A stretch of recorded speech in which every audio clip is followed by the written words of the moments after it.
I stand here today not for victory or defeat, but to reveal the truth.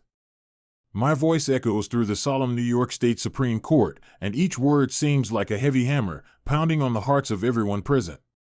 I, Alex McLean, a lawyer who has struggled in New York for 15 years, am now standing in the dock, accusing my wife, Emily McLean, who is also my fellow lawyer. The courtroom was silent, as if the air had frozen. The faces of the jury were a mixture of shock and confusion, and the judge had taken off his glasses and was staring at me with a sharp gaze. My father-in-law, the veteran lawyer Robert Harrison, was ashen, his fists clenched as if he were about to rush up to me the next second to stop me. And my wife, Emily, sitting on the defense table, could not hide the slightest hint of panic beneath her exquisite makeup. The truth? Emily's voice trembled slightly, but she still maintained the calmness and sharpness of a lawyer. Alex, what you call the truth is just an excuse for you to lose. Excuse? I sneered, took out a USB flash drive from my briefcase, and held it high. This USB flash drive contains months of recordings of my wife, Emily McLean, cheating on me with her client, Richard Carter. I want everyone to know how she betrayed her marriage, broke the law, and conspired with her client to try to turn right into wrong and condemn me to injustice. The courtroom instantly exploded. Reporters snapped their cameras furiously, and the flashes almost engulfed the entire courtroom. Whispers came like a tidal wave, and everyone looked at Emily and then at me with disbelief, as if they were watching a well-orchestrated drama. Objection. Your Honor, I object. Emily's lawyer, who was also her father, Robert Harrison, stood up abruptly and shouted in a loud and stern voice, "The source of these recordings is unknown, they violate the privacy of the parties involved, and they can in no way be used as evidence in court." Objection overruled, the judge said in a majestic and cold voice, "Mr. McLean, please continue with your statement." I took a deep breath, fixed my gaze on everyone in the room, and then pressed the play button on the USB drive. The next few hours were like a long and cruel trial for everyone present. The recordings played on the USB drive ruthlessly exposed Emily's carefully concealed lies like a sharp knife, and also tore apart the once beautiful marriage between her and me. The recordings featured Emily's gentle voice flirting with Richard Carter, discussing how to rig the case I was in charge of, and even plotting how to use legal loopholes to pin all the blame on me. Each recording was like a slap in the face, a hard slap in the face, not just for me, but for everyone who believes in the fairness of the law. As the recording played, Emily's face grew pale, and she clenched her lips, her eyes filled with despair and fear. My father-in-law, Robert Harrison, also sat in his chair, looking as if he had suddenly aged 10 years. And I, Alex McLean, stood in the center of the courtroom, feeling more desolate and angry than I had ever felt before.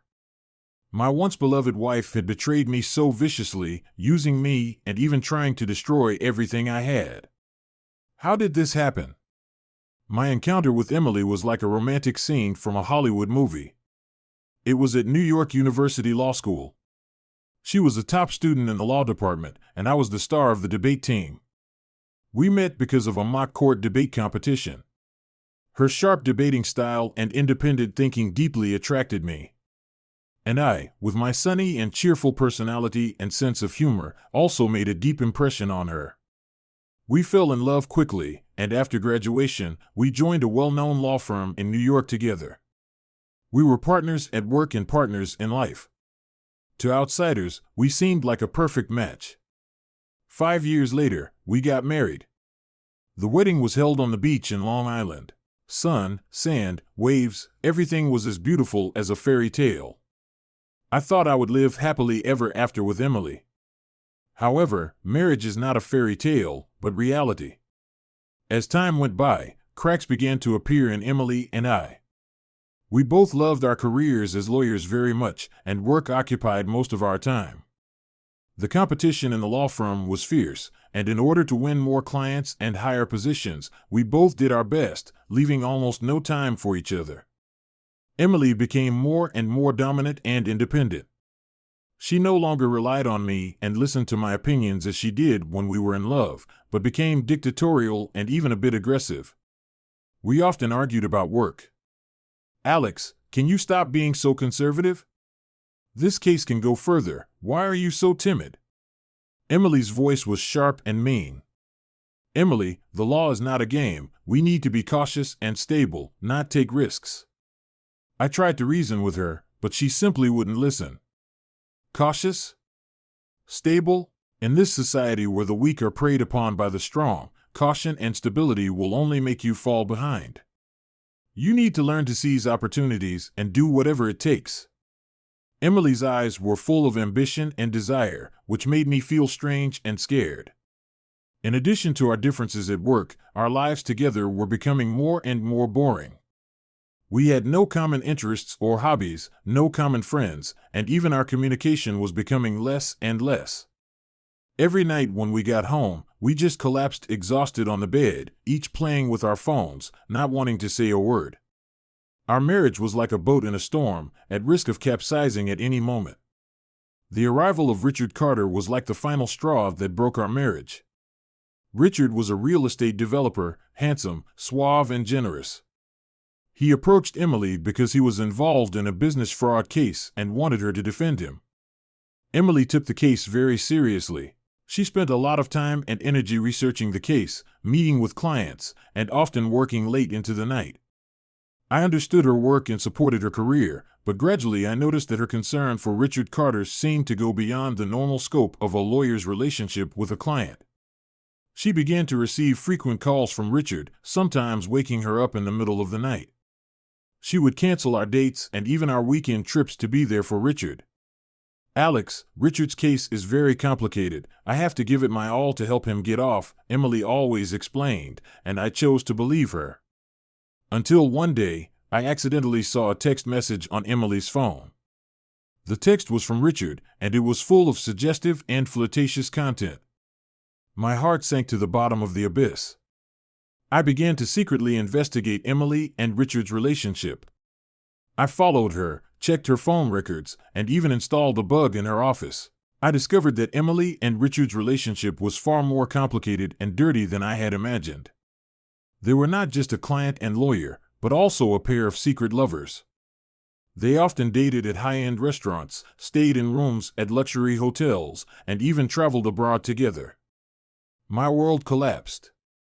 I couldn't accept that my beloved wife had betrayed me, and with such a despicable man at that.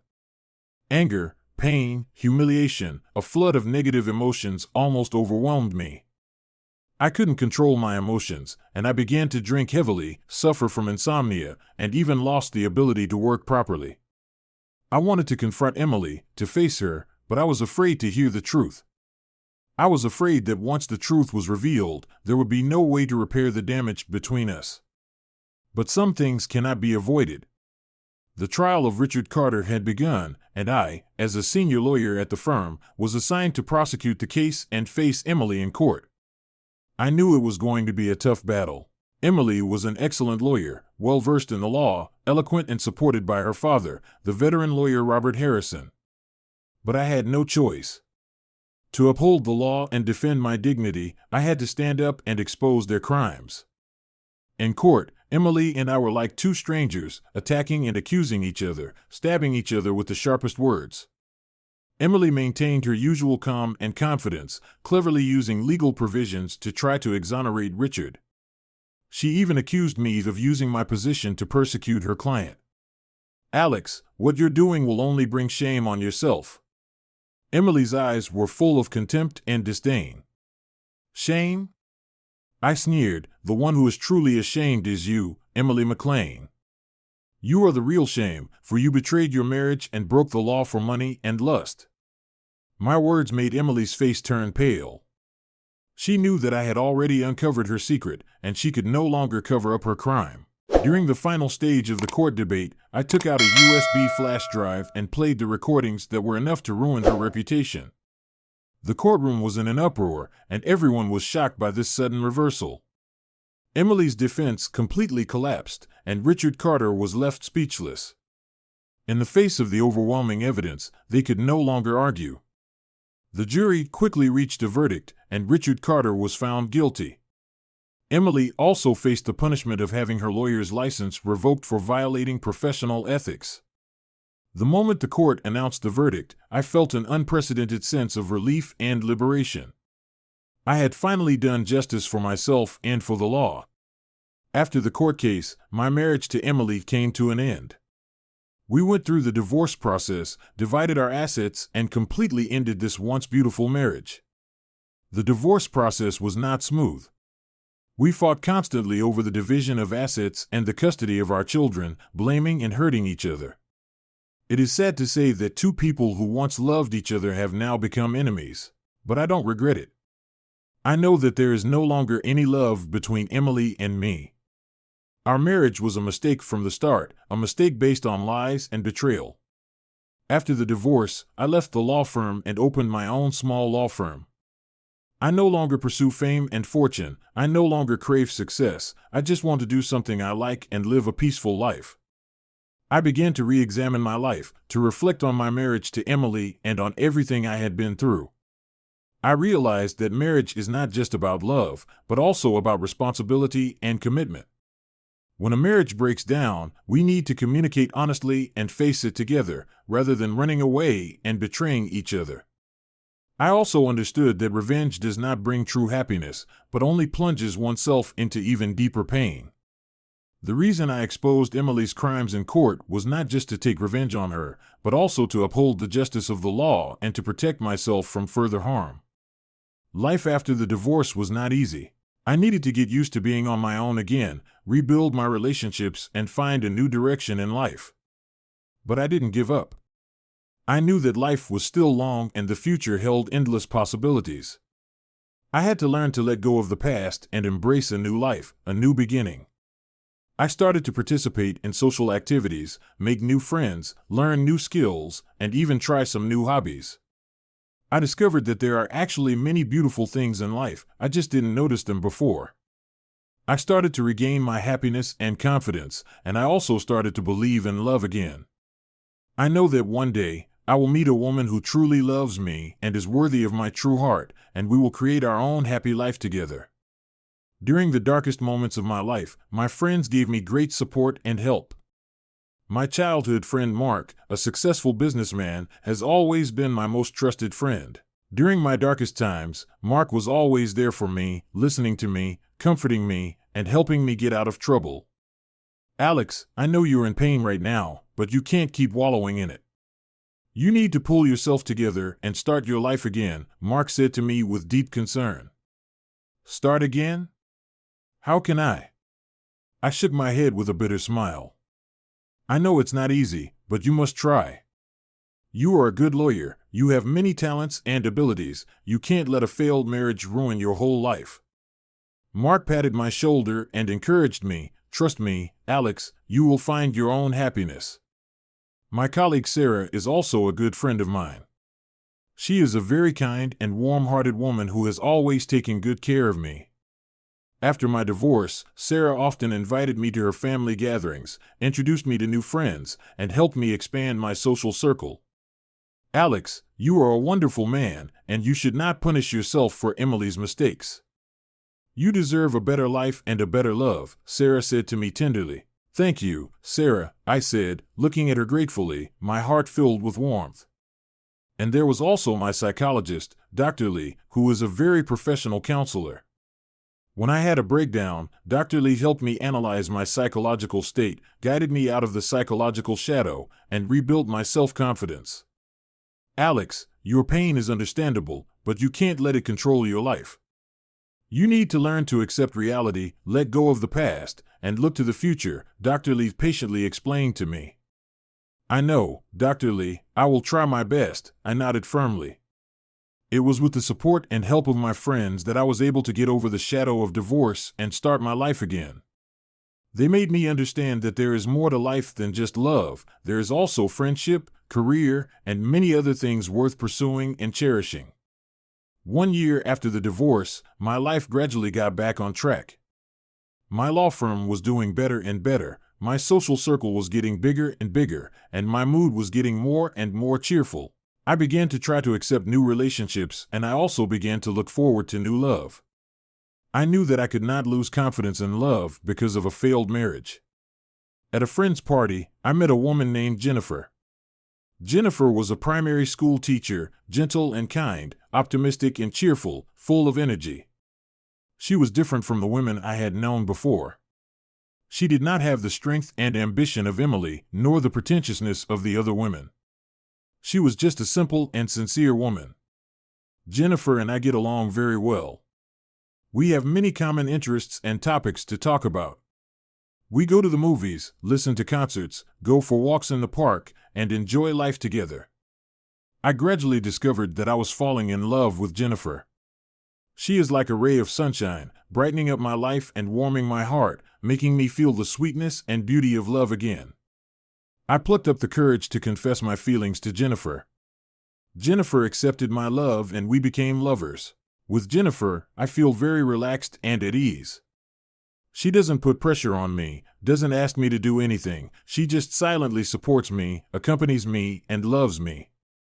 I know that Jennifer is the one I have been looking for. She is the true love of my life. 6 months after we started dating, I proposed to Jennifer. She said yes, and we decided to get married this summer. My life has finally begun again. I'm grateful to my friends, Jennifer and life for giving me back my happiness and hope. Standing here in the night in New York, I look back and feel so many emotions. My marriage to Emily was like a nightmare, and it made me grow up.